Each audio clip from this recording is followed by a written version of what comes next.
Gue bakal jelasin kenapa 2023 bakal jadi tahun yang menyeramkan banget.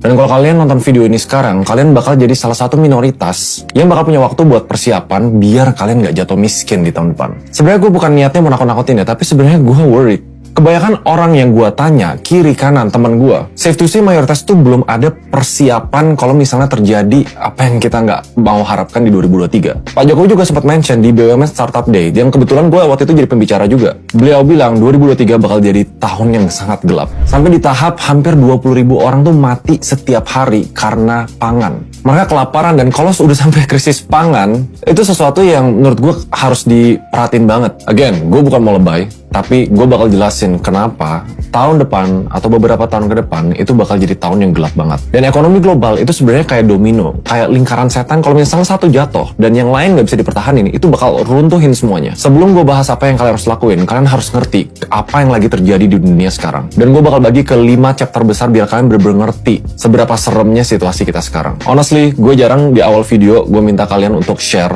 atau komen atau kayak kasih video ini ke teman kalian. Tapi gue sewari itu, kalau misalnya kita nggak siapin sesuatu sekarang juga, kita bakal kaget kalau misalnya seandainya apa yang nggak diinginkan terjadi di tahun depan. Dan sedihnya, mayoritas yang terdampak dengan krisis ini itu orang menengah ke bawah. Di sini kalian bakal bener-bener ngerti kenapa quote orang kaya jadi lebih kaya lagi dan orang miskin jadi lebih miskin lagi. Karena when this happen, orang kaya punya persiapan. Orang kira semua ini mulai dari perang, tapi sebenarnya kalian harus ngerti chapter pertama yang memulai semua ini adalah gara-gara pandemi. Sebenarnya gue nggak perlu bahas terlalu banyak di sini, selain untuk ngingetin kalian kenapa domino pertamanya itu terjadi pas pandemi ini. Kita rekap aja ya. Pas pandemi intinya shutdown. Sebelum gue jelasin arti shutdown, kalian harus ngerti how economy works. Ekonomi dunia, bukan Indonesia doang, dunia secara global bekerja dengan ada namanya perputaran uang. Ini cara simpel buat gue jelasin kalian. Kalau kalian bekerja di sebuah perusahaan, kalian harus bayangin perputaran uang ini. Perusahaan harus menjual barang, mendapatkan keuntungan untuk menggaji kalian.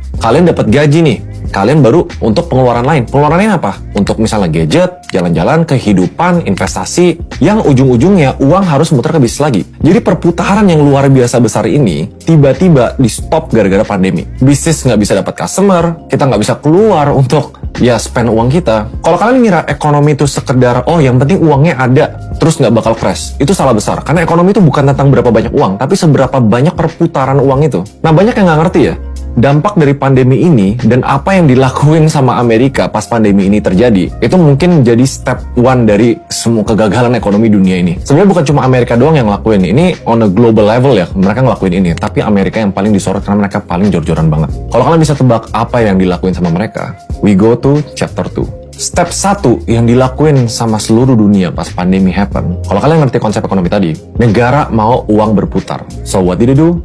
Amerika print uang kayak orang gila. Mungkin ada yang ngerti ya, print uang sesimpel kalau misalnya kalian ya buka email, tiba-tiba dapat email, nih duit $200 gratis buat kalian. Itu duit dari mana? Fun fact-nya, Amerika ngeprint uang selama pandemi itu jauh lebih banyak dibanding apa yang mereka print selama berapa puluh tahun terakhir.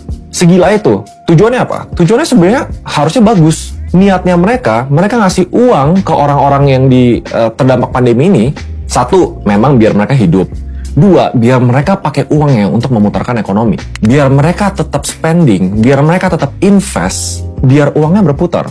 Makanya kita lihat ya, pas pandemi, everything shut down, memang the stock market crash like crazy. Tapi menurut gue yang aneh, stock market itu, kayak bursa saham, itu nggak berbanding lurus sama ekonomi. Kenapa mereka bisa recover secepat itu? Because the money is there. Tapi sebenarnya topik yang gue mau bahas, yang jadi domino untuk beberapa chapter ke depan itu bukan stock market. Ya kalian bayangin aja, kalau orang sehari-hari dapat duit gratis tanpa mereka harus ngapa-ngapain, mereka bakal make decision yang lebih nggak rasional untuk uang itu.